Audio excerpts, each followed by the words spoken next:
What's going on, guys? Welcome to the Art of the Party podcast, episode 4. This episode is titled Brand Partnerships 101. So if you don't know about the Event Walk podcast, we are the Venturepreneurs podcast. We help event curators and culture curators scale their businesses and learn about how to take their events to the next level. I'm sitting here with an amazing person, one of my favorite people in the world, actually. She is the channel marketing manager at Remy Martin. She's been there for over 7 years. She's also the CEO of the TipOff game. We're going to talk a little bit more about not only her endeavors from an entrepreneurial perspective and the event space, but also brand partnerships. It's one of the best ways to scale your business, to bring in money, and to increase your revenue. And so we're going to talk to her about the do's and don'ts of event sponsorships and partnerships. Miss Astin Justice, how are you today? I'm good. How are you? Thanks for having me. Doing amazing. Thanks so much for taking the time to connect. Yes. Talk to us about how we can scale our businesses, keep our events in the black, as we talk to with the Venoir. So now I know you a good friend for over years, but I want to introduce our audience to Miss Astin. So Astin, tell us a little bit about yourself. So I am a resident of Chicago, graduated from University of Miami in 2006. I'm currently the president-elect for our Black Alumni Society, Delta Sigma Theta, part of Delta Sigma Theta. Yes, I chartered the chapter there at UM. I currently work for Remy Cointreau as a channel market manager. Been with them for about 7.5 years. And in 2017, I launched my first app, which is a gaming app called TipOff. So download it. It's on the App Store and Google Play. And just in between, I curate a lot of events, whether they're community events or random parties. I do a party for my birthday every year. And now, Ashley being modest and humble, she's thrown some of the dopest birthday parties ever. I think I walked into one of her parties, a house party. She had Kid and Play just randomly performing in the middle of the party. So it's a super dope curator, but also, again, somebody that works for one of the largest liquor companies in the world. So you talked a little about the tip-off game. Tell us about the tip-off game and what it means to the culture. So the tip-off game was something that I came up with fresh out of college. I didn't have a job at the time. I was still living with my mother. And just started making some cards one day on my MacBook. Went to Kinko's, which doesn't exist really anymore, FedEx Kinko's, and cut out about 300 cards and would just take this little card game around to different parties and events, and people would come over to my mom's house and we'd play it, and people enjoyed it so much that everyone kept saying, well, you need to start this game. But at that time I was like, I don't know how people start games or how how I don't get sued by Hasbro or anything like that. So I kind of just let it sit. And then apps became the big thing. And so once again, we're back to, Black people kind of being on the back end of technology and not on the forefront. I didn't know who to go to get apps made. So I was like, sounds like a great idea, but how do I make that happen? And so finally found my now business partner, Amanda Spann. And she had made about 3 apps by the time I had met her. And I just said, hey, I have this idea. I'd like to pitch it to you. She loved it. And we've been inseparable ever since. So. Wonderful. So next time you guys are having a kickback, make sure that you download the Tip-Off game. Check it out. Astin's CEO or co-founder? Both, okay. CEO and co-founder. No. So, word guessing game for the culture. So download it. Love it. We'd love to support products and companies that are of the culture for the culture, especially by the culture. So make sure you guys get that. Now, Astin, tell us about how you got your start in the spirits industry. I think for event curators, we always look at the first go-to for event sponsorships as liquor companies. So how did you get your start in the industry? So my start I really started in radio. I worked now it's iHeart, but at that point it was a Clear Channel. So I started out as an intern, maybe 2003. While I was still in college, working for Clear Channel and moving around the company, seeing if I like sales or programming or promotions. That's when I ended up learning that I like promotions and events. So that's really what taught me what a good pitch deck looks like, how to pitch, how to do sales, how to basically activate an event, what you should have, what lighting should look like, where banners should go, all of those things. So any event I go to now, I can't help but to look where they place things, how they decided things are supposed to be laid out. And it helps on the other side because now I'm on the opposite side where people are pitching to me. So I know what to look for, the good, the bad, and the ugly. So I started out in radio, and then through radio, started my own marketing firm, and then worked for Remy on a radio campaign they had. It was supposed to be just a 4-month stint. And I ended up liking the company a lot. And then they came back and said, hey, we have this sales position we think you'd be great for. And I thought about it. I was like, sales? I was like, yeah, no, I'm a marketer. Like, I don't really do sales like that. But they made me a good offer, and it sounded like something. And that was 7 years ago. And now I'm a salesperson, Nice. and I'm in sales. So. Nice. And it's great to see you in the industry, because I remember after I got my MBA, I actually went to work for a liquor company. And I was actually surprised by like diversity in the industry. Mm-hmm. So, it's great to share to get into it. I think there's a lot more diversity now. But one of the things that I know that as an event curator, we always look for sponsorships, but we don't know how to get to them.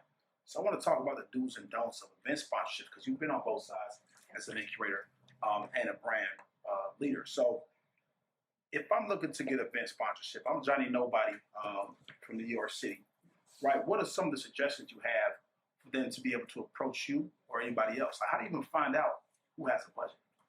So what I would do first is you want to establish your brand.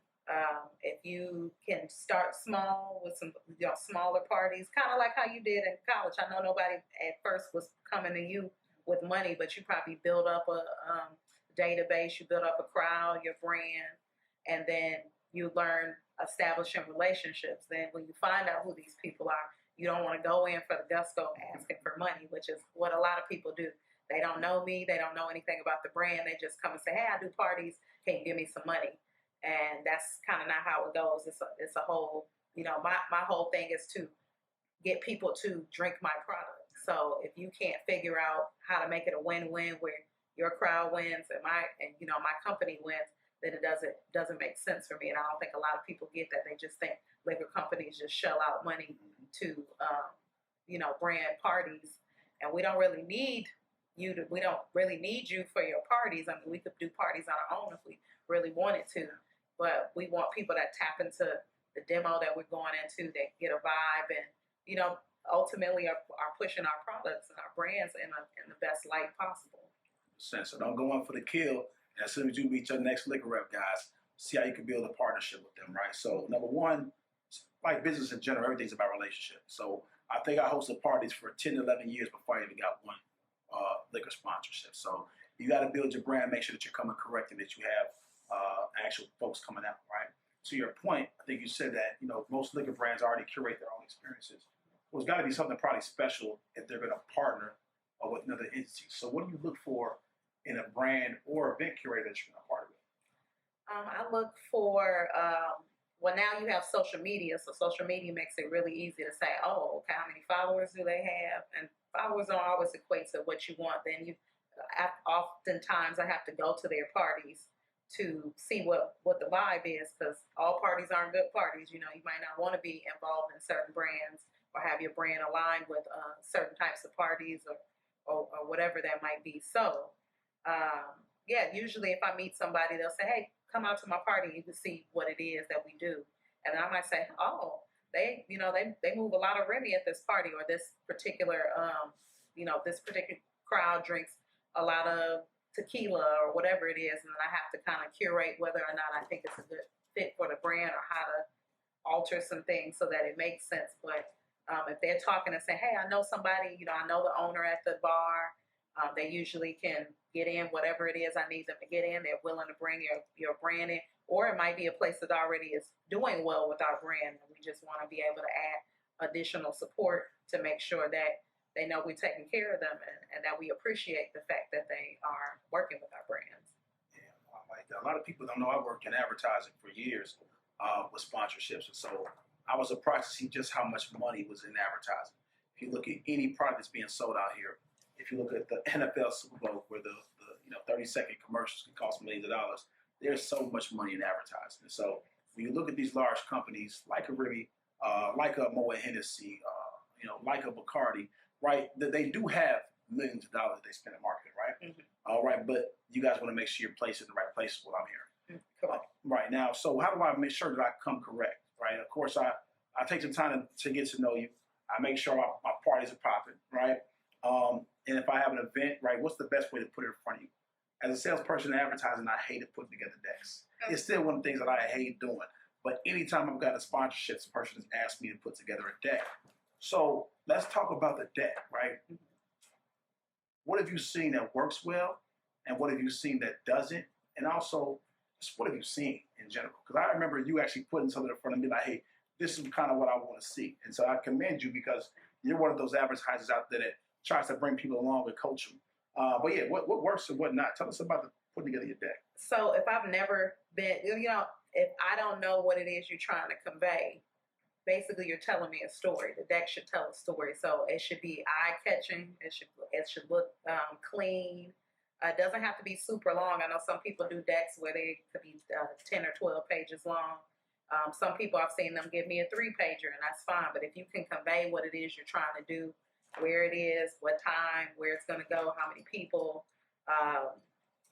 what the crowd will look. Give me some pictures of like past events, or if the event has happened before, what has happened, who's going to be there, if it's going to be anybody that's, celebrity or any influencers, and then what do I get out of it? That's the one thing is people might not even ask for the amount that they want. So tell me how much it is you want, and then tell me what I get for that amount. So it might be, hey, you get X amount, you get your logo on the banners, you get your logo on our website. It gets sent out to the event, our event database. I'm trying to think of some other things, but basically just list out everything I get in the quantity of it, so that if I have to come back and negotiate for some reason, then I can say, well, I don't really need this, and can we do this instead of that?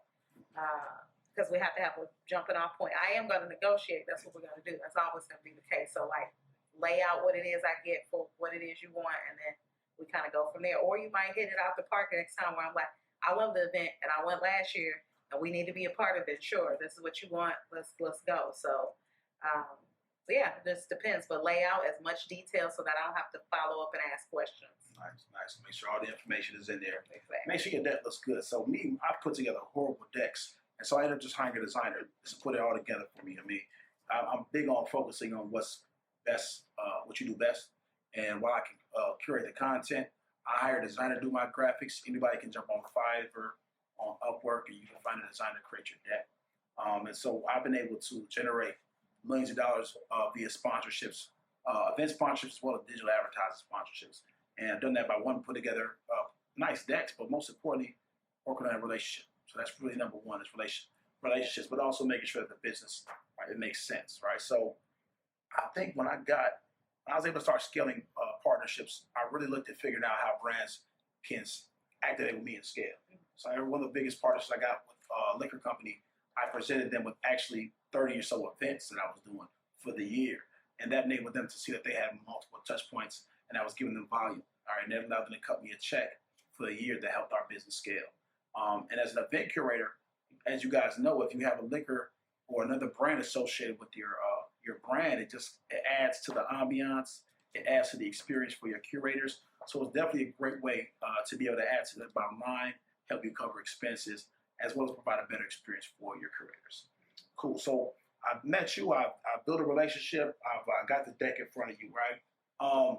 Talk to me about some of your best experiences at events that you sponsored when your people have delivered, and then talk to me how folks have, underperformed, unfortunately, disappointed you. I think people, especially people like you, we work with Sigma Chris and some other things. When you get a good relationship, like you said, build a relationship, and I know what your brand is, you guys already know what I'm looking for, so it makes it easier. I don't really have to explain. I can just say, hey, make sure you do X, Y, and Z, and then you like, thumbs up, got it. It's new people that if you've never seen an event and maybe you're taking a chance on somebody, that is where it could be disastrous sometimes, because they give you this grand idea. And that did happen to me once. This grand idea was like a bespoke kind of men's event.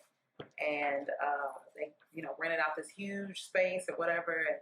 And they didn't pull the amount of people that they were expecting to pull. And but the deck looked great. The deck looked great. the relationships they had and people that were involved and the vendors and all of that stuff was like laid out perfectly, but they didn't get the people. And so that was probably the last time I said, well, I probably would not, unless it's someone I know, get involved in an event that's experimental, that has never been done before, because you're taking a chance, or at least not at that price point. It will be, come in at a lower price point to see how it goes. But that makes sense. The proof is in the pudding. So Event Noir has actually sponsored a couple of events with some dope curators throughout the country. We want to make sure as part of what we do that we do invest into curators. But it is interesting when we get proposals from people who they say, have you ever done this event before? Have you ever done an event? And they say no. So essentially it's your lottery ticket. And you don't want to be a walking lottery ticket because people are investing into you when they have people to answer to. So understand that your job is to make that person that invests into your brand look good for their company, right? So that makes sense. So they couldn't bring the people out. The most important thing is the people. I think it's experienced curators. If you touch the people, you can win regardless. All right. If you touch the people, you can create a good experience. Dope. You create a better experience with the brand. Cool. So we got make sure you come with the deck. Make sure you build a relationship. Make sure you bring the people. Now the right people. The right people. Right. So you want to make sure you got the right look. Right. So one reason I think that we were able to be successful is that we always make sure we had a dress code and invite the right folks. Right. We want to make sure that people could take pictures. I remember working for a company, and they would literally just look at the pictures from their events, and they'd be like, okay, we can't use this, can't use this, can't use this. All right, we're not working with this person anymore. So it's cool to make sure that you have, everybody's having a good time. They turn up, juking, whatever they're doing, right? Dancing, whatever's going on, though, you want it to be tasteful so they can present it to their brand because these are corporations at the end of the day. And that's one thing that we realized. Got you. So once you actually get the sponsorship, you got to deliver the people. Now, what we want to do is figure out how do we get to the bag that these other folks from other cultures are able to tap into for their events, right? I talked to a bar owner, and he expressed frustration about the fact that most brands and even bars just from all over the city and other places were able to get a lot more revenue from companies, right? And so if you're trying to get that big bag, right, there's like Pepsi might pay, Apple's pay what, hundreds of millions, or maybe 10 million, 80 million, whatever they paid for the Super Bowl spot now that they just got from Pepsi, right? Sometimes brands will invest $1 million. That's what I'm saying. Talk to us about how you can scale from getting a 5K sponsorship or a 1K sponsorship to getting 10K, 20K, 100K sponsorships. Oh, well, all of that goes to, like I said, it's really, our brand is to move our products. So let's say we work with a nightclub and we see every year they're like almost doubling the amount of product that they're doing. That's when you kind of want to look at them and say, okay, what is it that you're doing?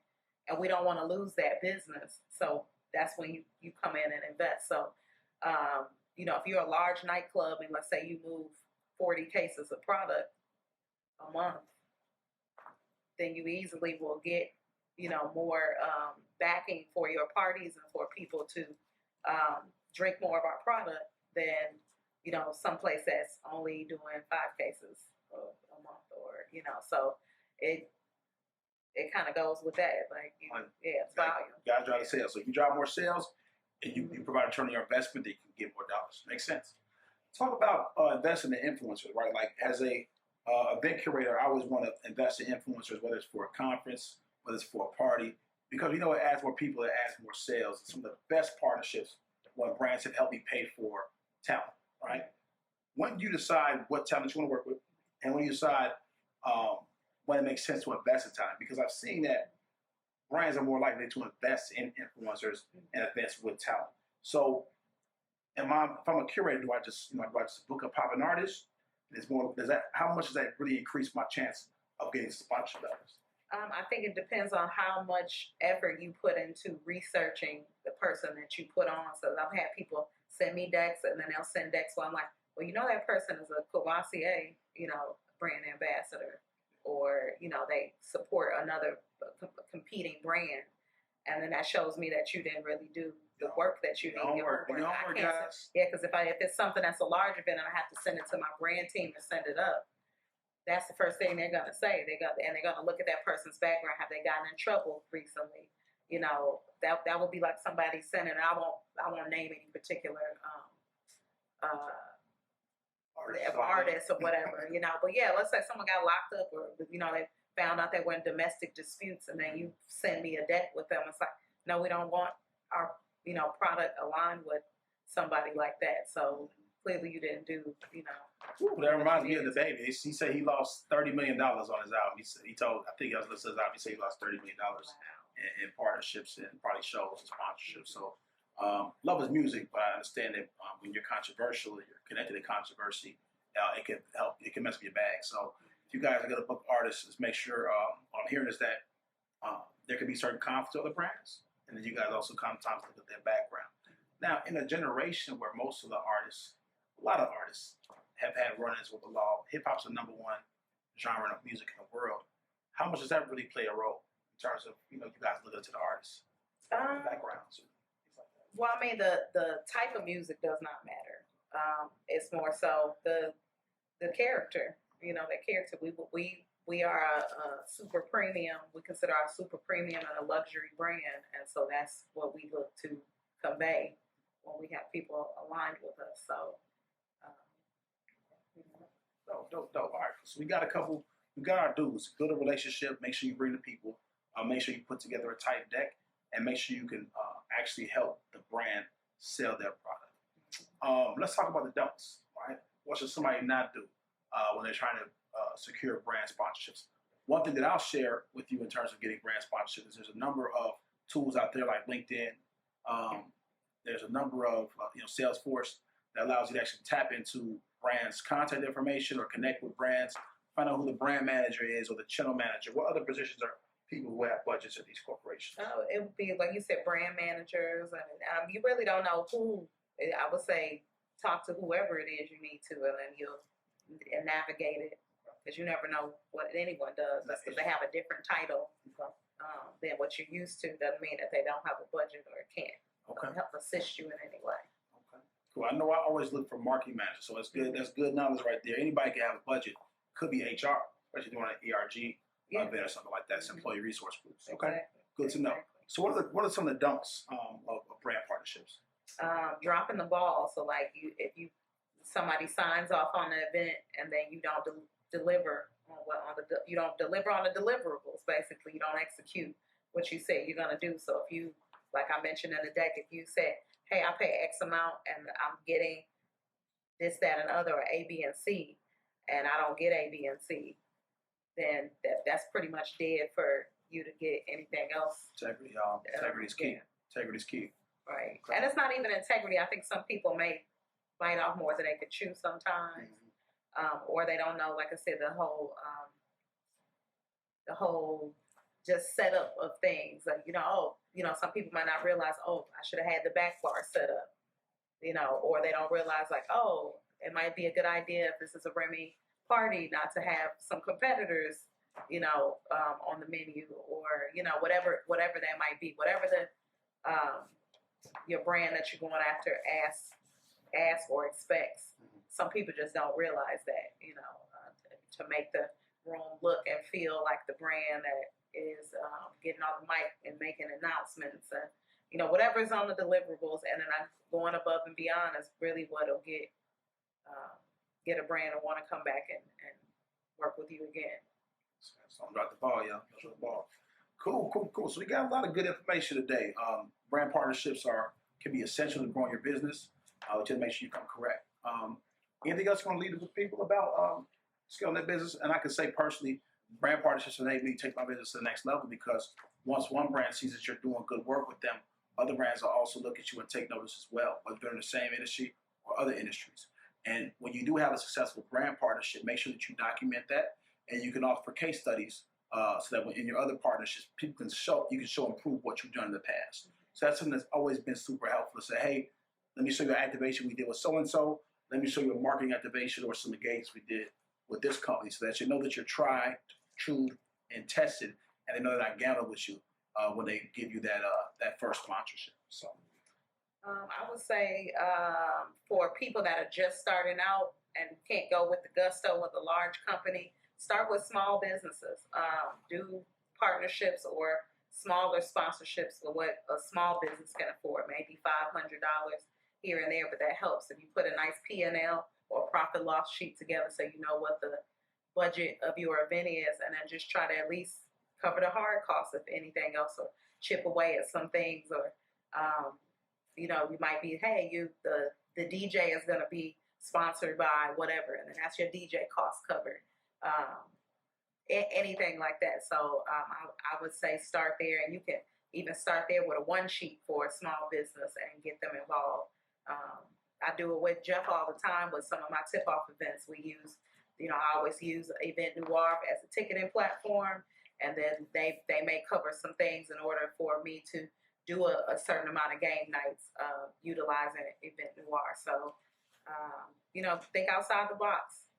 100%. And I can't thank you enough. Astin is one of our major supporters of Ben Noir since the beginning. So she has a number of amazing game nights she's been able to host. Make sure you download the TipOff games ASAP, guys. It's getting a super dope app that you guys can take advantage of. So this is amazing. I think it's a great conversation. If you guys have any questions about brand partnerships or sponsorships, Astin, what's the best way for folks to follow you or get in touch with you? Probably LinkedIn. For that, you can find me on LinkedIn. It's Astin, ASTIN, HAYES, and I will always reply back.